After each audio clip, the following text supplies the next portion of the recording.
Our art team saw a childlike ghost. We even kept hearing connection tone although there was no mobile connection.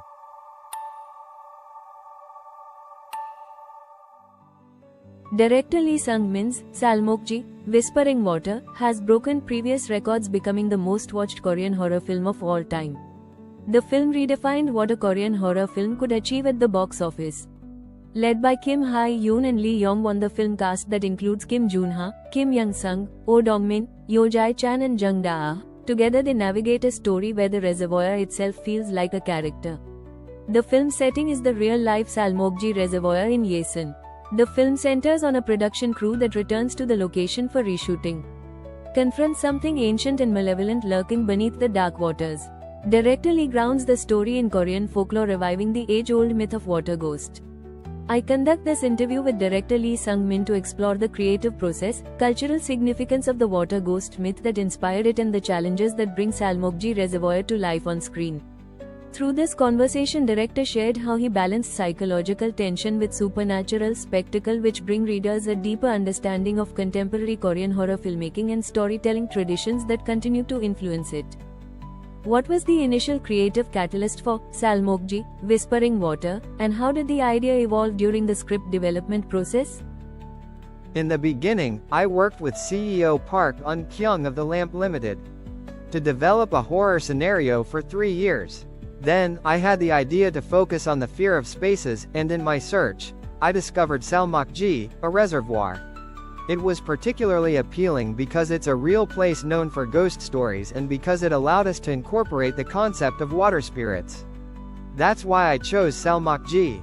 After that, I wanted to understand why the characters would embark on such an eerie journey, what motivates them. Since it's a horror film, I thought it was important that the characters' presence in the space felt plausible. While pondering this, I was looking at Street View and noticed that the imagery for a certain area was missing. That made me think, why did they stop Street View there? This led me to the idea of actually going to the reservoir to shoot Street View footage myself. From there, the idea developed, and I was able to complete Salmokji, Whispering Water.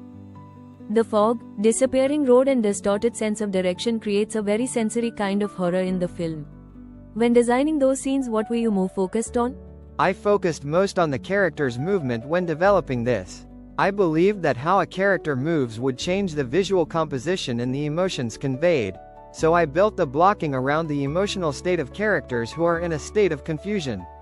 Based on this approach, I considered how scenes such as the fog, the disappearing path, and the distorted sense of direction would be most effectively presented. The fog was used actively in scenes where Soo-in is alone or in wide establishing shots, in order to create an eerie atmosphere and evoke a feeling of being drawn toward the water. The disappearing path and distorted sense of direction were designed to express how the space of Salmokji itself warps perception, subtly leading the characters into the water without their conscious awareness.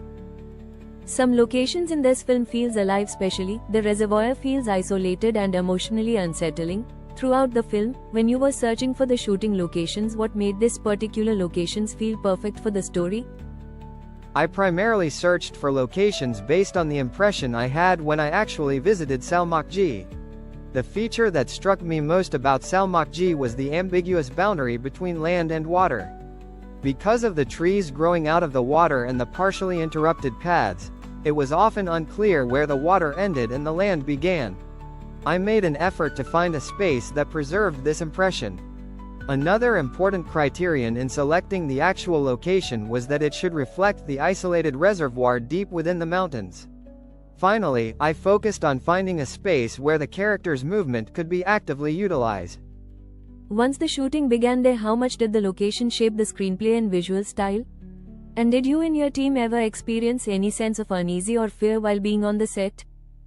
In the actual location, natural mist would form over the water, which allowed us to capture some very atmospheric inserts. Although it was a vast reservoir, the entire space felt dark and overgrown, which created a strong sense of unease, as if something could emerge from anywhere at any moment. Most of the scenes set around the reservoir and the surrounding vegetation were filmed in this single location.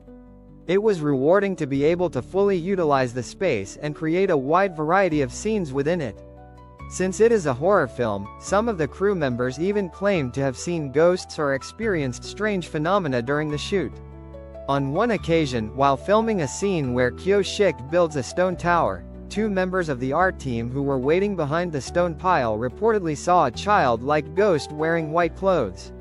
In another instance, although there was absolutely no mobile reception in the area, we kept hearing a connection tone from the monitor's speaker, which gave everyone chills. The film features underwater sequences that play an important role in the story. Could you share the experience of filming those scenes? We had extensive discussions and considerations regarding how to film the underwater scenes. In the end, we decided to build a set, submerge it in water, shoot with a focus on the characters, and then extend the environment using CG. During this process, I worked closely with the art director over a long period of time to develop the set design. Since once the set was submerged it could not be adjusted, we had to carefully plan the blocking of the characters and camera in advance, as well as the placement of the bodies within the scene. Above all, safety was our top priority. Actors Kim Hae-yoon and Lee Jong-won trained at the water tank set prior to filming. Lee Jong-won's role, in particular, involved a wide and complex range of movements, making his preparation especially crucial. Even while we were shooting other scenes, he frequently visited the tank set to rehearse, recorded practice videos, and sent them to us. I would review the footage and provide feedback in stages to help prepare the action sequences. Despite all this, as it was my first time filming underwater scenes and there were many variables, I was quite anxious, as advised by the crew. However, the actual shoot went more smoothly than expected. Both actors performed exceptionally well, and the set translated beautifully on screen. Thanks to that, we were able to capture a wide variety of movements and compositions. With the great support of everyone involved, we were able to film much better than I had initially feared.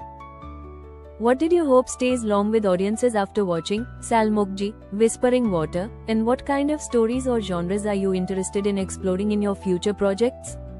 I wanted the ending to leave a bittersweet aftertaste. While the fear and shock inherent to the space of Salmokji are certainly present, I also wanted a conclusion that conveys a sense of emptiness and heartache coexisting. Therefore, rather than being purely terrifying, I aimed for the ending to evoke a somewhat fantastical feeling. I focused on the impact of Ki-tae's final expression as he looks down at Soo-in and the moment when Soo-in's face appears. Moving forward, I want to continue exploring ways to create fear. I hope to make horror films that actively draw on modern urban legends.